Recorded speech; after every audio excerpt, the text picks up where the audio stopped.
Welcome to GoInspo, to Go Inspire, the podcast that takes you behind the scenes of the event production and staffing industry. Join hosts Clay, James, and more as they dive into captivating conversations with industry insiders, thought leaders, and trailblazers. Discover what sets apart the successful from the rest and gather practical tips to excel in your own endeavors.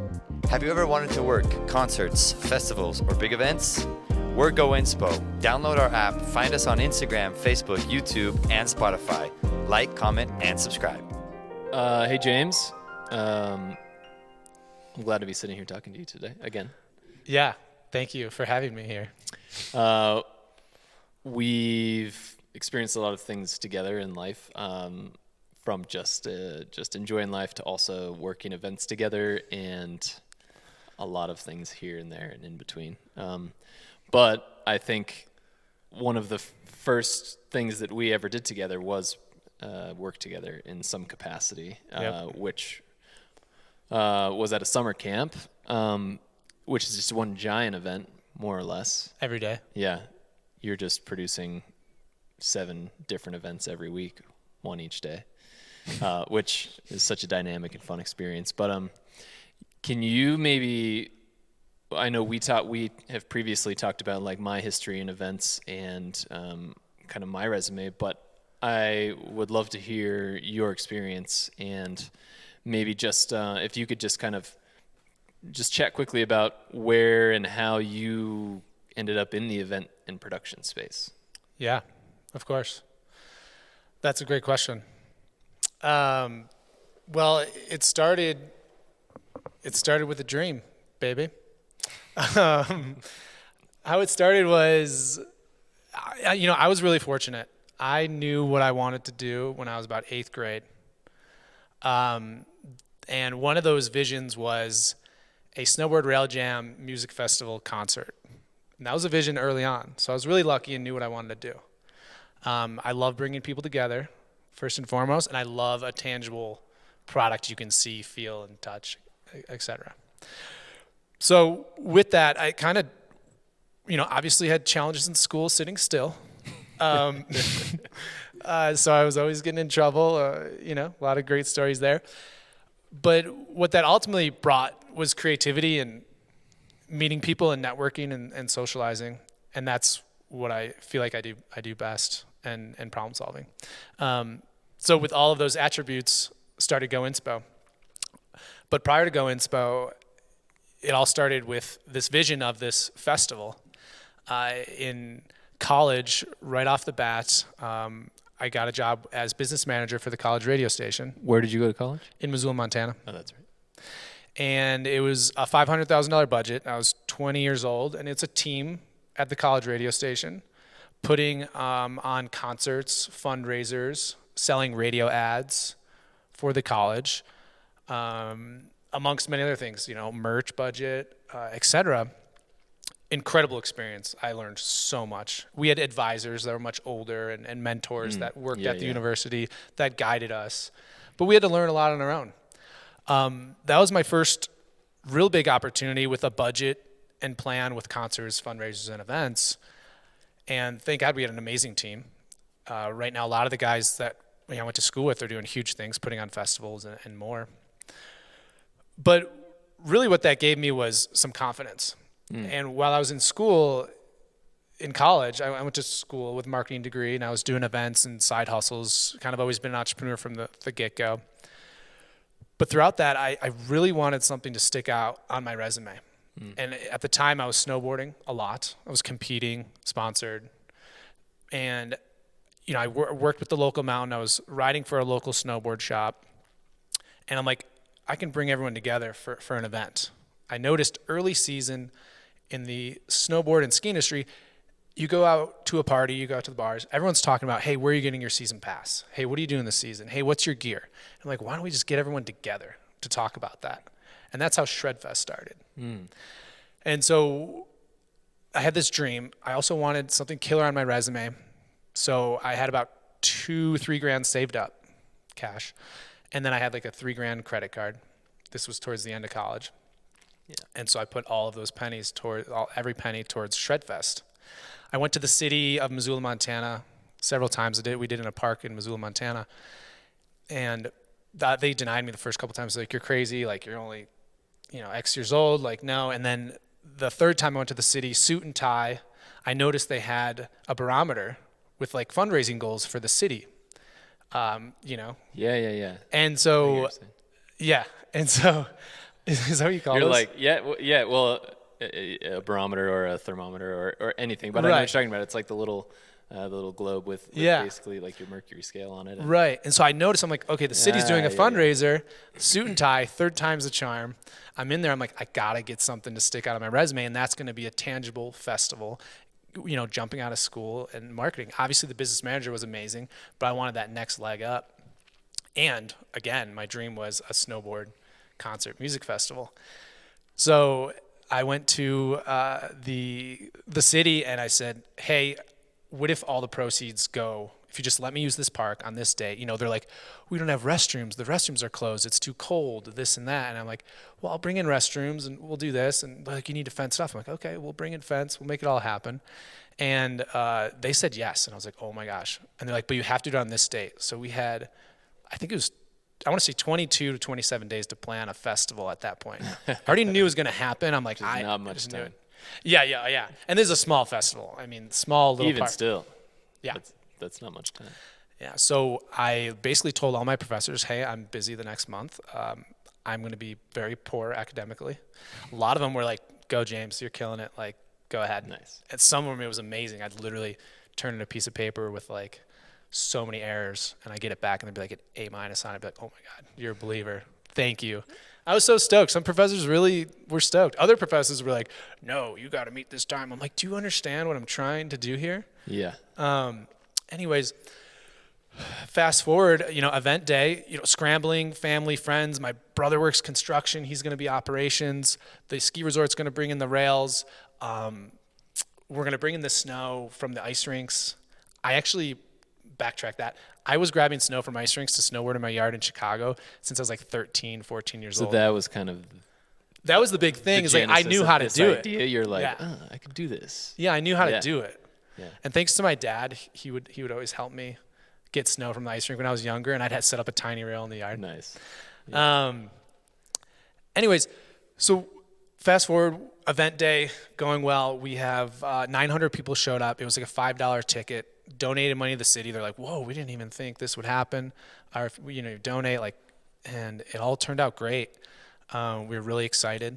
No injuries, no safety issues. We had a huge volunteer meeting at the skate shop prior, and a bunch of family. My mom flew in to help. She was like cooking hot dogs day of in the morning when people were setting up. It was an incredible experience. With that gave me some confidence to do some more stuff. Shortly after that, I hit up a friend at Burton Snowboards and was like, hey, are you still at Burton Snowboards? I'd love an opportunity to work with Burton Snowboards. He's like, I'm not there anymore, but email this guy. And I go, okay. So I email him and I tell him, hey, I'm graduating in a few months. I'd love an opportunity if there's any work at Burton Snowboards. I don't hear from him. Wasn't as persistent as I am now. So I waited several months to hit him back because you're a little bit more shy early on. And that's one thing is like persistence. You want something, you like I've said this before, but like, oh, you emailed them twice. Like that's nothing. You're not even trying. You need to show up. You need to call. You need to email several times if you want something. Wear a suit and tie. Suit and tie. But also like just kind of to backtrack to what you said about walking into the city office to plan the event and you notice their fundraising goal, like maybe off to the side is like also understand the bigger why for other people around you too. Yeah. Like what is, I call it a buy-in, like what's everybody's buy-in, and it's different for every person, and you have to like learn to see that and see what like makes everybody else tick, all of the shareholders in this greater event experience that you're producing. So exactly. Yeah. I know there's a long story, but I think it's going. really cool to share for sure for everyone. So fast track. So I'm waiting on this interview, or a month later, I get an email back from this guy that worked at Burton Snowboards, and he says, it's a Thursday night. I got a bunch of buddies sitting on the couch. And this is a dream come true, working for Burton Snowboards and helping with events. It's like amazing, huge dream. And especially coming from college, Missoula, Montana, kind of in the middle of nowhere, That's kind of a big name. Yeah. And so I go, he emails me on a Thursday night and he says, hey, if you can meet me in Seattle on Saturday morning, this is like a 12-hour drive, you get a chance at an interview. I had 5 buddies sitting on the couch and I go, hey guys, want a free trip to Seattle? I'll pay for, like, I'm going to get a hotel. I'll pay for everything. And one buddy's like, oh, my sister like works for a hotel. We can probably get a free hotel. And like, so I'm like, all right, cool. It's all like lining up. I'm going to Seattle. I'm taking this chance. And so, drive out, like no questions asked. Like I'm going, I don't care. And the interview went great. I brought the flyer from the festival, a tangible thing to bring to an event or festival. You want someone to remember you. Yeah, like business cards are still great. As much as people do digital business cards, a tangible thing is great because it's lying on their desk. It falls in their car. They pick it up later. No matter what, it's really important. And a gift is a whole nother conversation. But I was so dialed on this interview. We ended up going to a bar afterwards. I was like literally watching every sip of beer he was drinking and making sure I wasn't drinking too fast or too low. Sorry, too fast or too slow. Yeah, you're keeping pace. So dialed. I was so dialed on this. Anyways, he showed no sign of like, hey, you got the job. He's like, great job. I called my mom that night. I'm like, it was a great opportunity. I don't know if I got it. Like, So he's like, I'll be in touch in a few days. I'm on campus and he emails me. Or he calls me. He's like, hey, I'd like to offer you the job to run the Portland Chill program, which is it's a vehicle for underserved, at-risk youth to teach. We teach them life lessons in snowboarding. We use snowboarding as the vehicle, and run the Chill program, like fully run it. I was the youngest person to do this at the time, so that was a huge responsibility, but also an incredible opportunity. I'm like, yeah, I got this for sure. But I basically told him, amazing. Got off the phone. I literally like ran around campus in circles. I was like, all of my hard work, especially school, was really hard for me.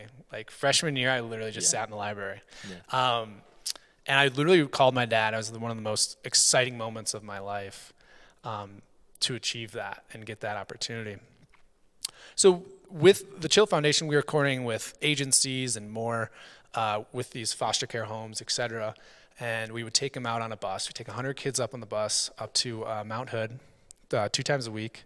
And we'd coordinate fundraisers. We'd coordinate all the chaperones, all the liability forms, all the gear. Burton donates the gear, ski, snowboard gear, and then all the instructors on hill. Let alone actually taking these kids onto a mountain, Yeah. Like that fact alone is just, I mean, some people think that the minutia of like writing insurance policies and things like that is a lot to deal with, but try to put 100 kids on a mountain on snowboards that have never snowboarded before, like, that's a lot of work. It's crazy.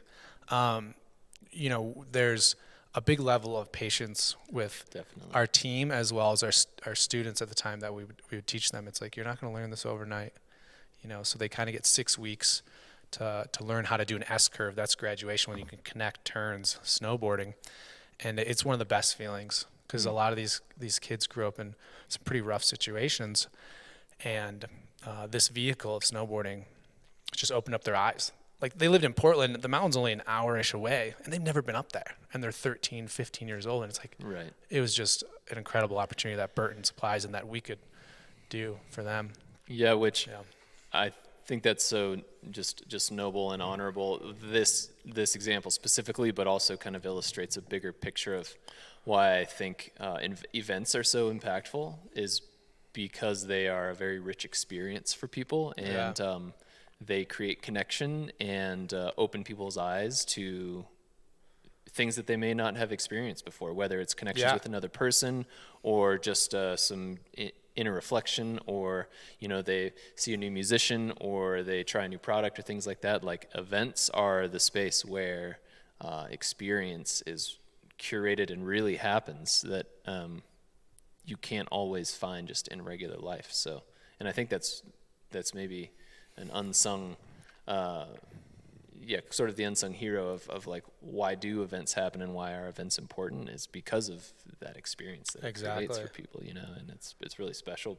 But it is a lot of work too, I think you've obviously learned a lot through your experiences, like, which we will hear more about, but even thus far, just what you've explained it's just like the amount of time you spent just between coming up with this idea as a kid to going to college to then like getting the radio station job to pulling together this festival in 24 days and then getting a dream job, like, you know, that alone, like the experience that you've gained from that, and the confidence, which is another thing that I think is really important to have, is just confidence, but also you can frame that as just like belief in your own ideas and that you have the capabilities to pull something off. Like, that is an invaluable trait, I think, that a lot of people don't have, but they can have if you could take the time to develop it. But I think it's really admirable that you just knew what you wanted and you just went for it, you know? Yeah, I want to tap into that confidence aspect. And Chase and I have talked about this a while ago. You know, school isn't for everyone. I did graduate, barely graduated college, you know, to be honest. I mean, I worked my butt off, but I kind of barely graduated. I did, and that was great. It wasn't the biggest confidence booster. I was like, oh, cool, I got a piece of paper, and I'm stoked. I learned some things along the way. What I learned more of was outside of college, those actual experiences. But with that confidence is like, you can create your own college, read more books, you know, start a small business. Whatever you want to do, if college or school isn't for you, create your own college and create your own achievements. And I think that's like massive for a lot of people. And I think that's really important to understand. School might not be for you, but again, create your own school and your own set of achievements, and that's enough. Yeah, I think especially in the day and age that we live in, the access to information and knowledge is like is very different from, I guess, when we were younger. You know, like the internet was maybe not that prevalent. You couldn't just like look up something if you wanted to know it and learn about it. You know, and I know that you do read a lot of books. I think you told me you were maybe like you were doing some sort of like book reading challenge or something. You're trying to read like one a month or something like that. I can't remember what it was we were talking about. Well, yeah, I mean, I read quite a books these days for sure. There's a lot of years I was just grinding and not reading. I'd read some articles here and there. It's the most valuable thing between mentorship and reading books. It's the best thing you could possibly do for your life to fast track to wherever you want to be, for sure. The pandemic was bittersweet. You know, we went from, I don't know, hundreds of events to zero. So I read like 25 plus books during the pandemic. And these are accounting books, tax books, CFO books, event books. You know, how did Woodstock start? That's another amazing book, is the Woodstock story. Yeah. How to scale business. I mean, there's several that I'll actually leave a list of a lot of these books, you know, on Instagram or even on our Spotify. But yeah, it's important. It's huge. Which I think what that ultimately illustrates is you are just taking initiative. Yeah. Yeah. I sometimes, well, recently I've been thinking about this concept of just input and output, you know, like we as individuals are basically kind of a prism through which knowledge and experience passes through, you know, and you can put out things, you can put out work as much as you want, and you know, from hosting events to just like your daily labor, things like that, like, or thoughts or conversations you're having with other people, like that's all output, but easily overlooked is the input that you're putting into your own self, which then becomes an output. And like, obviously you have food and drink and stuff like that, but also like what sort of things are you consuming educationally and mentally, you know, that become your output. And I think taking initiative to read some books is probably one of the easiest ways you could do that, I think, is you just like choosing something that is interesting to you, but is also going to have some utility to you, and reading. Yeah. Take the time and space to create some input for yourself. What are some of your favorite books? Maybe like a couple of your top 10 that you've read recently that you might suggest. I think one of the first books that's most important, you know, to get to that next step is Rich Dad, Poor Dad. I know it's said a lot, but it's probably one of the most important because it kind of just shows you passive income and opportunities it kind of shows that window of opportunity with passive income, and I could deep dive into that one, but that one's big. Relentlessness is huge. It's a book about Michael Jordan's coach and Phil mentor. Jackson. Not Phil Jackson, sorry. His like personal coach. Okay. Incredible story about winning, and by the end of it, you're so motivated. It's like crazy. Atomic Habits is amazing.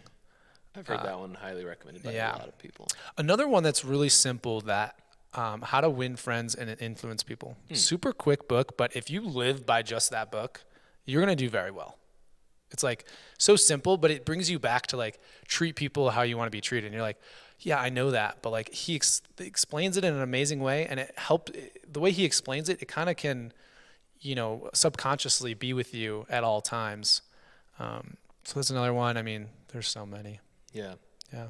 Well, well, to, I guess, kind of bring it back full circle a little bit, continuing down the path of your story of your previous experiences, which, I think we could probably talk about for 2 hours just alone, and we probably wouldn't even get through all of it. But I think you've done a good job at illustrating a few of the key formative components that have essentially turned you into who you are today, or shaped your abilities as an event producer and organizer, and somebody who's also, I think people would consider to be a visionary. And so taking those things and kind of rolling them into what GoInspo is now, how would you describe basically what is GoInspo now? It seems like it might be kind of the conjugate of all of your experiences in the past, kind of rolled into now a new entity that has seemed to have gained a lot of traction already within the event community. So maybe can you explain to us a little bit more in depth about kind of the deeper story of what is GoInspo and what your vision is for GoInspo moving forward? Yeah, of course. To sum it up, it's accumulation of everything we talked about, and that confidence went a long way. But what happened is I was working a lot of freelance jobs, and everyone was like, "Do you have friends? Do you have friends? Do you have friends?" And all of a sudden, I'm flying in friends, all these events, etc. To clarify, they were not asking if you had friends, like because you were a loser. They were like, "Do you have friends who that could can work events?" Because they needed people. Yeah, they needed people, and they wanted good people, and then we had a great relationship, and they liked my work ethic, so they wanted more of that on their event sites and projects, etc. And I'm like, yeah, I got amazing friends. Crush, they can problem solve. They're strong. They're educated. They're awesome. So I kept getting that request like constantly, and I'm like, wow, this is like a lot. And then Sundance comes around and like, hey, do you have 25 friends for Sundance? I'm like, 25 friends? You want 25 friends for Sundance for this one project? We're gonna work 10 days, 12 to 17-hour days. That's like a project. Like, okay. So my buddy that kind of asked for that, he's like, you need to just create your own little LLC and just put everyone under that and keep it simple for the client, et cetera. I'm like, boom, done. And that was JP Productions. That I like the name, but moved the name to something a little bit more inspiring. And now we're at GoInspo. So GoInspo's been around for about 5 years, all referral based. So we never marketed GoInspo until recently, just the past 2 months. Like marketing it, having solid Instagram, all referral based, which I love, but we keep on getting asks like, we want your people. I'm like, well, I want to serve and you create a bigger impact. So let's start marketing GoInspo nationwide. And we have these connections. We have all these folks all over, and we've been doing events nationwide and have staff nationwide, but this is the first time we're marketing that we have that. So, our bread and butter right now is our brand ambassadors, our production assistants, labor. We have AV tech all over the nation. And we also have producers, executive producers, to help produce an event from locations, finding a venue, all the way to wrap out deck with data and finishing the budget and everything in between. So budgeting, sourcing, mood board, creative, permitting, execution, rentals, etc. We can fully set that up. Fabrication, we can fully plan that out for any clients that need a hand. We have incredible executive producers with like insane resumes, Sundance Film Festival, Comic-Con, and more. But then we have an army across the country of labor, production assistants, and brand ambassadors. That's just good vibes, perfect fit, that we curate for that specific event, whatever it may be. So that brings up a question in my mind is, you have this large demand for people, which has obviously outgrown your friend group. I'm sure you have a lot of friends, and I'm happy to be one of them. But because the demand has outgrown your small circle of friends, like how do you go about finding staff for all of these events that you're assisting with? Yeah, awesome question. You know, we have a lot of friends that have friends, and a lot of staff that have other friends that, you know, so we first start off with our network, and we have a referral program as well with some incentives. So if we're ever in a market where we don't have direct staff in our portal and in our network, which our portal is really cool. It's kind of like in a Facebook, but internally.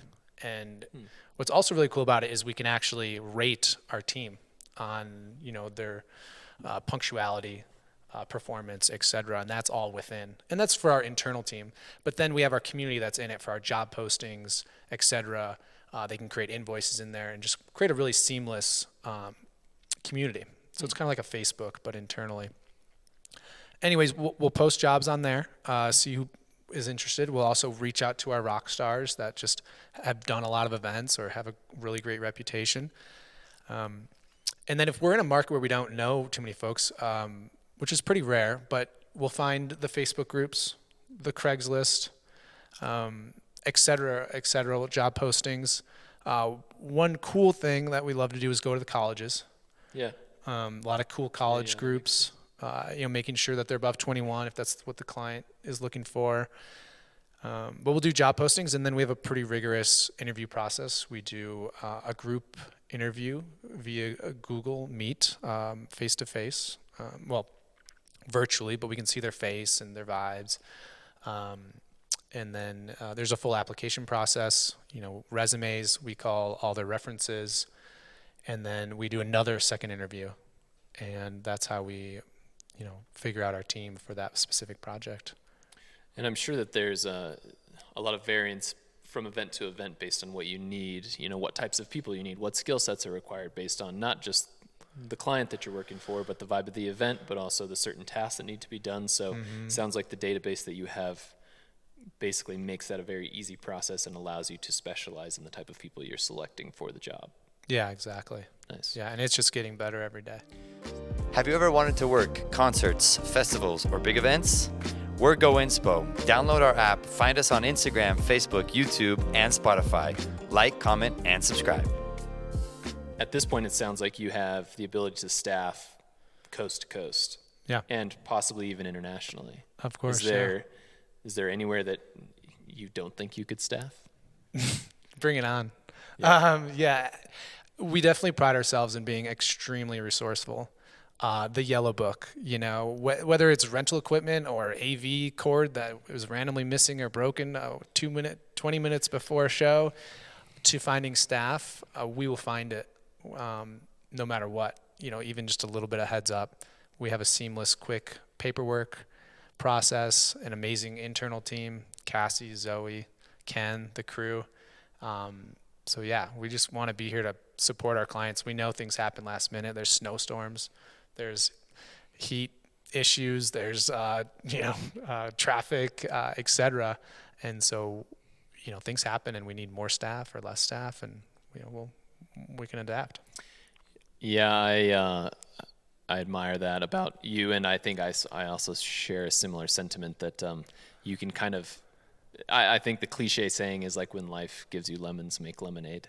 Yeah. But some people, when things like that happen, like it starts to snow at your event, or you know there's a thunderstorm, or there's traffic, or something breaks, I feel like that is a very important point of inflection where you can either choose to see that as something going wrong, or you can see that as an opportunity Exactly. to solve a problem. Yeah. When you learn to love solving problems, then to a certain extent, the more the merrier. Yeah.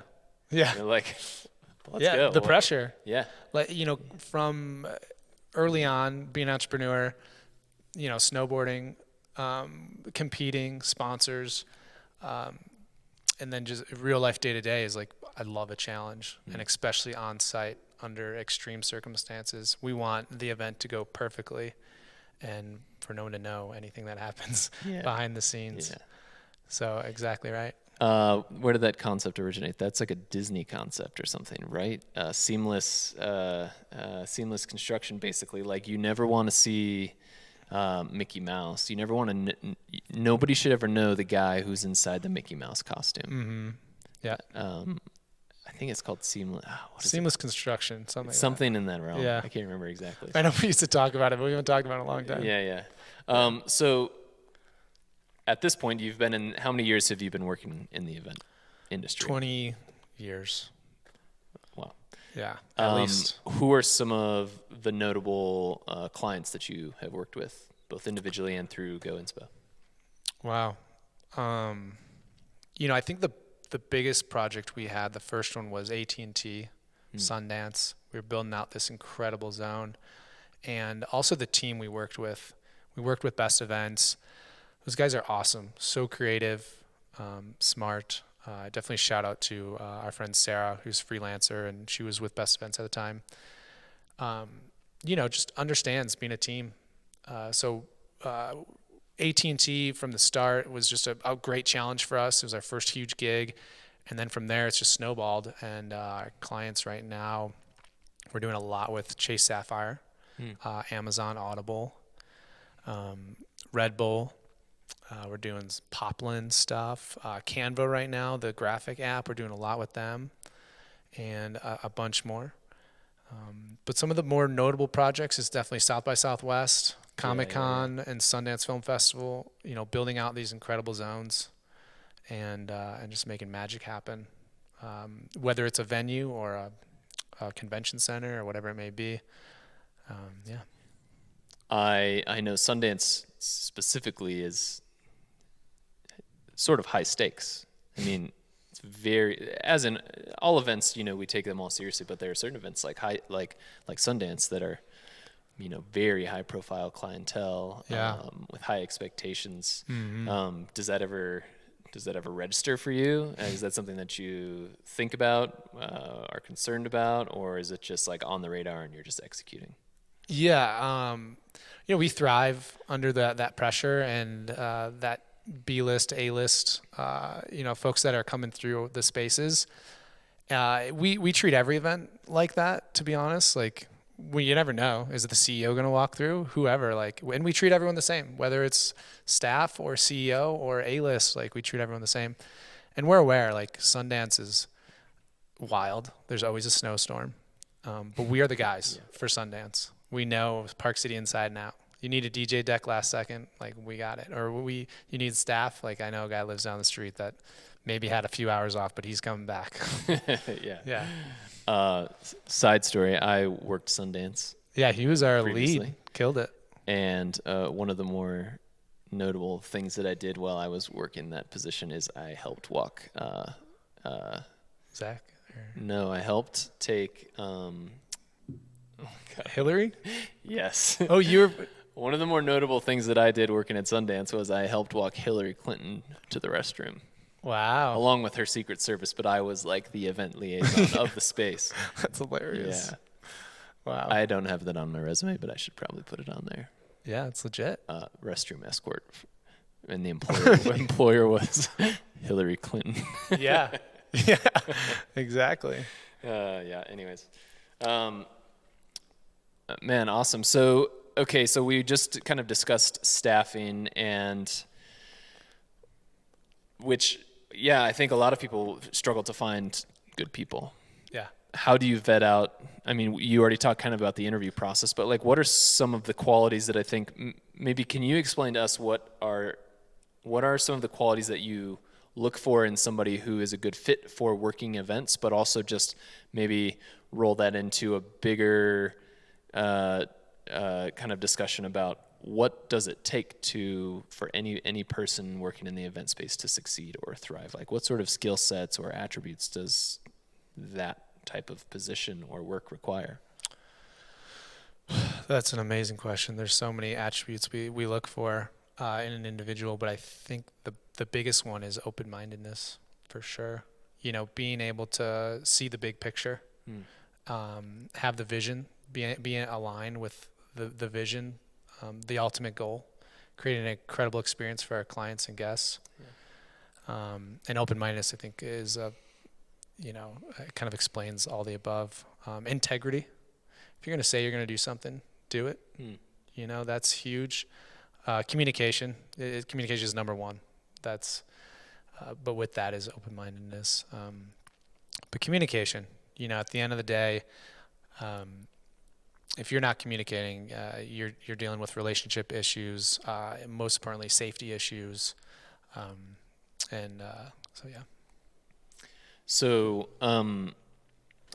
what do you think, if you had to explain what sets GoInspo apart as an event production and staffing agency, what sets GoInspo apart from the rest of the competition that's out there? Like, what do you feel like GoInspo really does best and or better than other agencies that exist?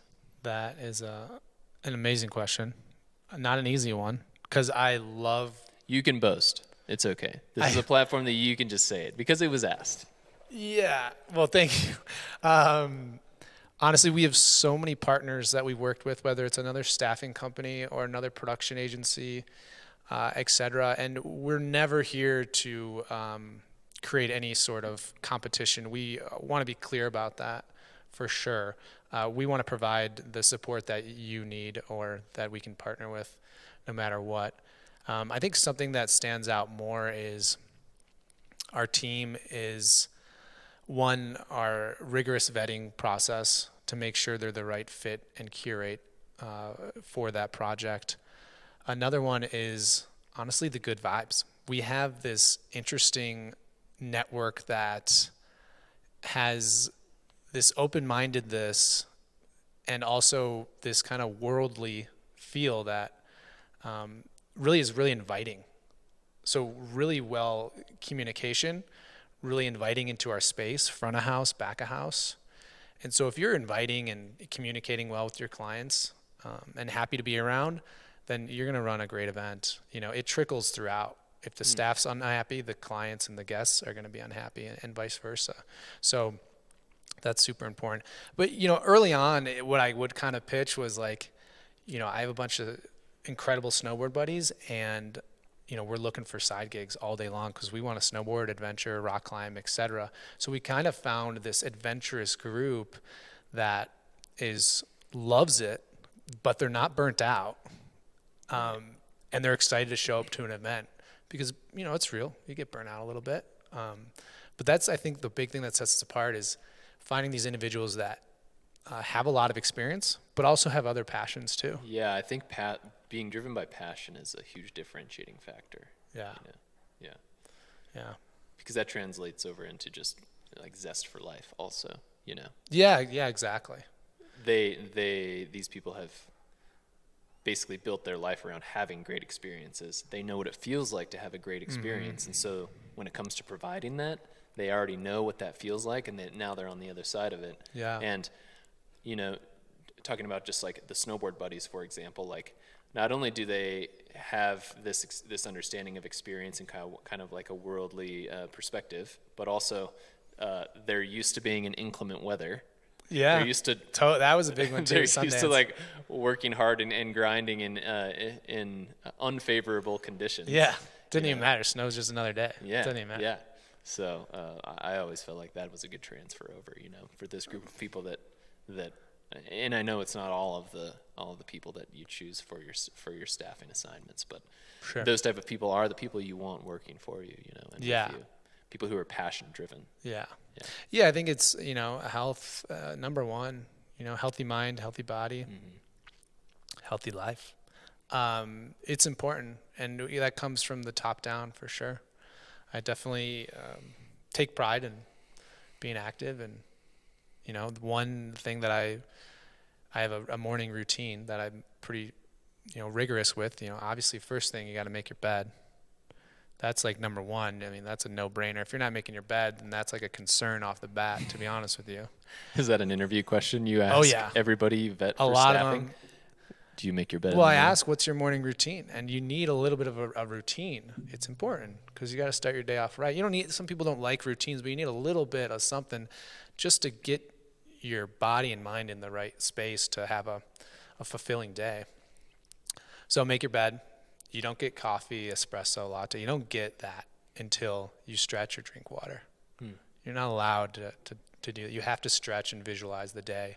That's how I roll. This is not an interview question. You don't have to do this. This is the rules. But I think it's really important to just stretch in the morning and drink some water, and then you reward yourself with coffee. I think of coffee as kind of a luxury item, which it is. Like, it's so nice.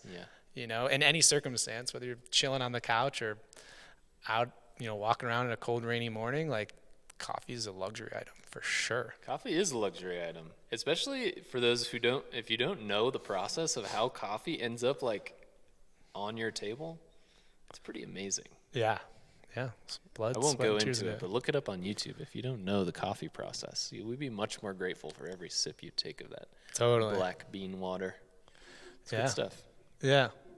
And then that goes to, this is something that always resonates with me is, I've heard this quote before, but it's not, oh, I have to go to work. It's not, oh, I have to do this chore. Or I have to, it's I get to.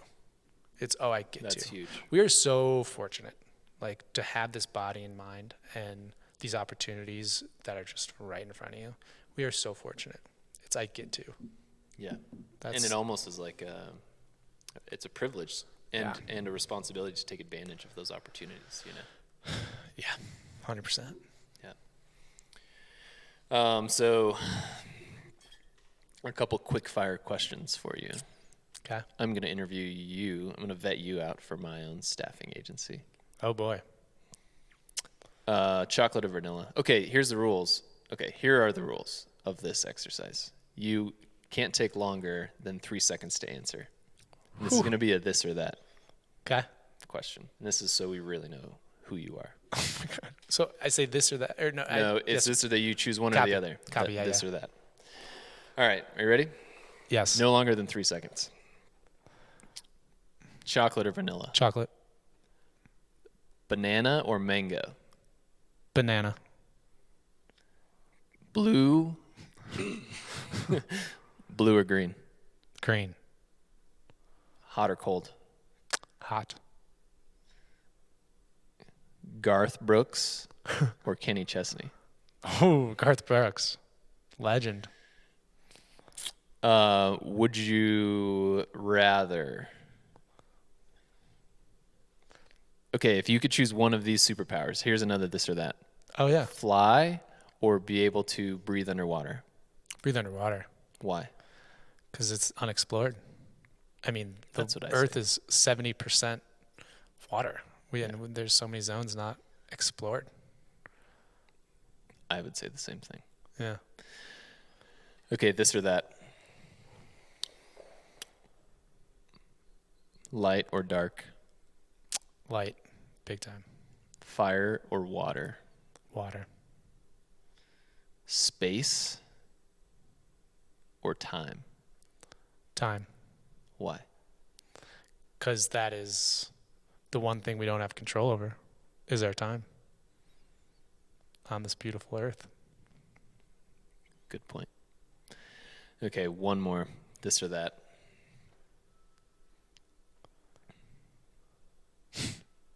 I have to make it a good one.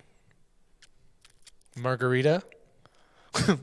Or Margarita or chocolate shake? margarita for days, baby. Okay, so I think one important thing to just note and touch on is the importance of a network and support groups that you have and we have in order to, that we lean on a lot of time to make these ideas or visions or events kind of come to life. So, is there anybody specifically you would like to mention or thank thus far who Oh my gosh.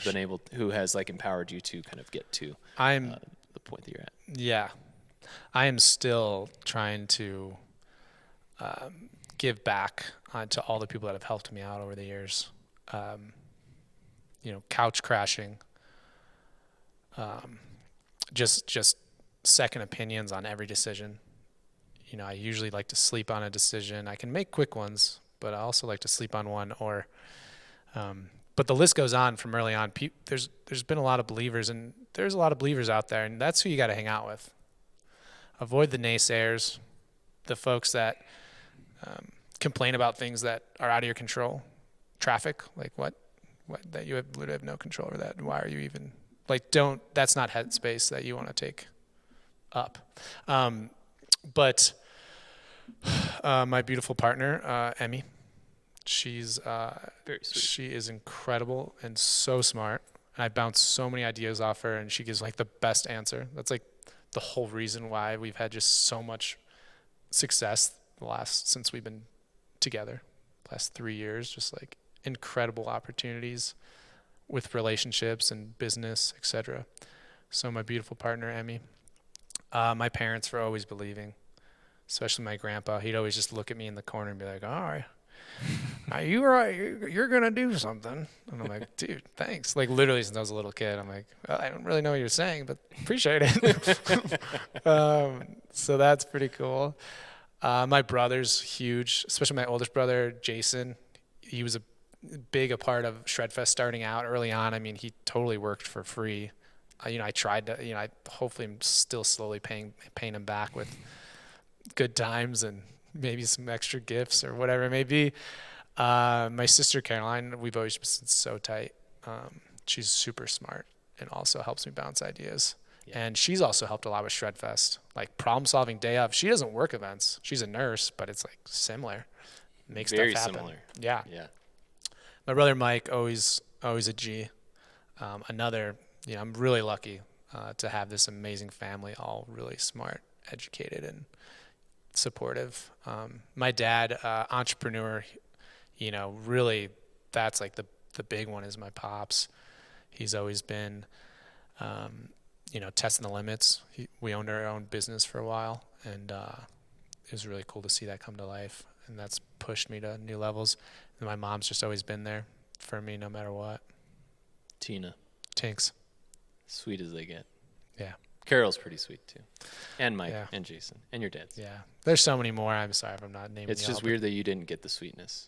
They all did, but. Well, I'm still working on it. Oh. Well. Yeah. Still working on it. Some would. I'm just kidding. Okay. It's time for the famous four. Let's do 4 it. questions. Question number 1. Is there a habit or trait that you're currently working on in your own life? To eliminate surface level relationships and conversations. Sure, those are great, but I'm trying to deep dive and learn about this individual.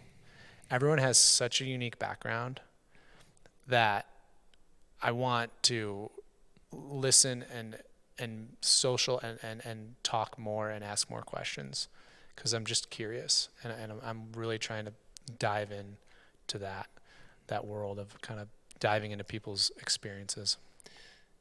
Quality over quantity. Exactly. More or less. Yeah. Totally. Second question. Favorite business book that you've read so far? That's a hard one. I'd say Relentlessness. Relentless is not a business book. I'd say E-Myth because it's scaling. It's scaling your business beyond just a tiny little one-man shop. That seems like the sticking point for a lot of businesses. Mm-hmm. You kind of get to that point where you're sort of on the cusp, but you're not quite sure how to get just that extra push to go over the hill. That seems like a common dilemma for a lot of people trying to make that last step. Right. So it's called E-Myth? Yeah, E-Myth. Spell that? Just E and then myth, myth. MYTH. Okay. Gotcha. Traction, another one, but I know you said one. I mean, I had a bunch, but E-myth. those are some really important ones for me. Sounds good. I'll look it up. Okay.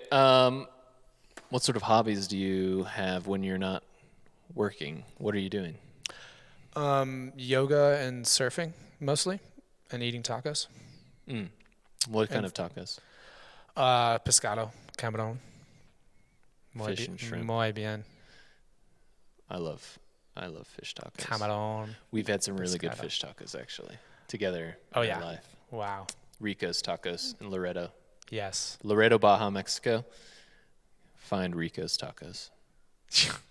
Yeah. Biggest Best tacos you could bang ever have. for your buck you could possibly get in the Yes, taco world. less than $1, and You just hope he's open. right. Sometimes he just isn't. Yeah. He owns his own time. Okay, last question. In your opinion, what separates successful people from people who haven't yet found success? Beautiful. Trying. Actually trying. Like, not just, I tried that. Persistency. Oh, you sent one email. That's nothing. Like, or I'm going to read this book, and while I read this book, I'm going to actually take notes the whole way so I can comprehend it. So a lot of times, if you're reading a book, you need to study it. And I think the biggest thing is not just to have it as a book that you're reading, but actually to absorb it and to take action on one thing per chapter. So that's one thing that I think a lot of people do. A lot of people like absorb a bunch of knowledge from these books, but to actually study it. So what I do is I have my Kindle out in my left hand, and then I have my notes in my phone in the other hand, and I'm literally reading, and if I get something cool, then I put it in my notes. It's cool. Some of these books lay it out where it summarizes at the end of the chapters, which I don't skip to, but I know that I can go back and do notes then. But I always have my phone out, and I just grab those little ideas. And I try to take one action item per chapter is a goal. It doesn't always happen that way. Well, there's been studies done on this same process of actually note-taking, writing with your hand. Or I mean, I think it also applies to actually using your thumb on your phone. But what you're essentially doing is you're processing knowledge through your brain. It's like input-output, you know. And that act of bringing it through your mind and then putting it back out into some form is actually really helps retention of the information. Right. Yeah. And yeah, I think you're right. When people read books, like sometimes it's easy to just the book becomes like a goal that you need to finish. You're like, how quickly can I get done with this thing? Like, how fast can I read this chapter? Or Right. like, once it's done, it's done. I like can't wait to get done with this and close it and like boom, check it off. Book read. But like, how much did you actually retain from that? You know, 100%.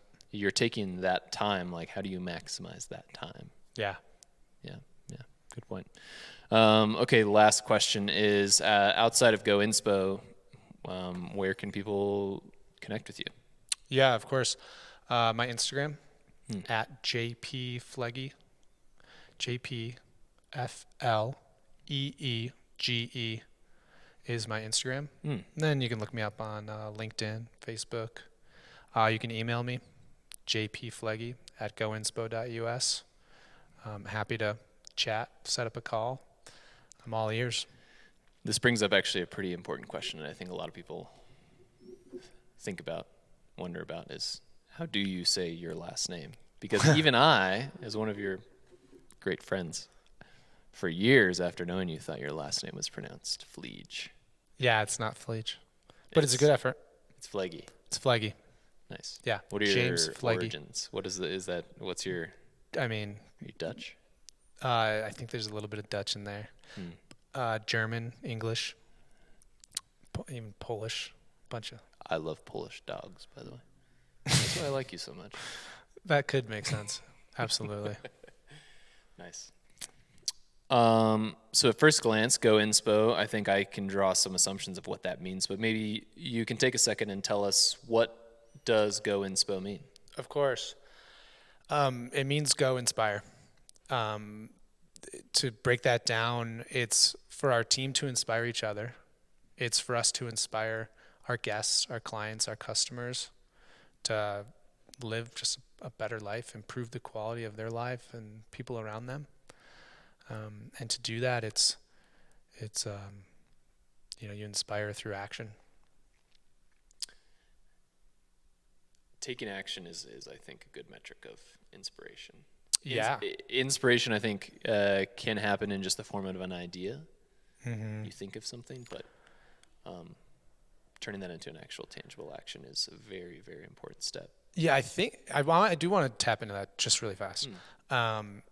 That's why I think people really love GoInspo, is like, if you need a team to take action or actually engage and make something happen, like, no problem.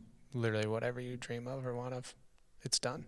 And you can just by me saying that, I can be like, yep. And then we'll get to work. Yeah. The work is where the difference comes. Yeah, and I think over the time we've created systems and have an incredible team, and where we have efficiencies to make things happen in a timely manner, and then have a lot of practice with budgets and a lot of relationships, and yeah. I once had a friend ask me, like, I think he asked me essentially, how do you turn, you seem to take all your ideas and you turn them into action. Like, you actually do them. And he's like, what is the difference? And I remember saying to him, I was like, it's work. Yeah. You have to do it. Yeah. And it's work. It's Yeah. not always easy, and it's not always pleasant, and it's not always comfortable, but that's work, and that's the difference. Yeah, totally. And if it's something you don't know much about, find someone, a mentor. If you want to go that route, you don't want to reinvent the wheel, or you're like, oh, I'm wasting my time doing this. But at the end of the day, think of the foundation of a home. It's got to start somewhere. But if you don't want to reinvent the wheel, find a mentor. There's a lot of free ones out there, SBA.gov, and many more. Google it. Google it is huge. YouTube obviously is massive. But with events, it's like, well, if you're trying to visualize this, well, let's find a venue that kind of visualizes this. Let's start off with the venue first, and then kind of go from there. Yeah. Being able to visualize something in an actual space helps. Yeah. It comes from this idea, and then you all of a sudden give it a shape. Yeah. And then from there, you figure out how to fill in all the pieces. And Yeah. then how do you get it all to kind of actually run? Yeah. Making phone calls. Yeah. Yeah. The idea, taking something from a concept to actual reality, is you have to kind of give it certain constraints. And I've found that that's something that's always been helpful for me, is I have to give something a deadline, a timeline. Yeah.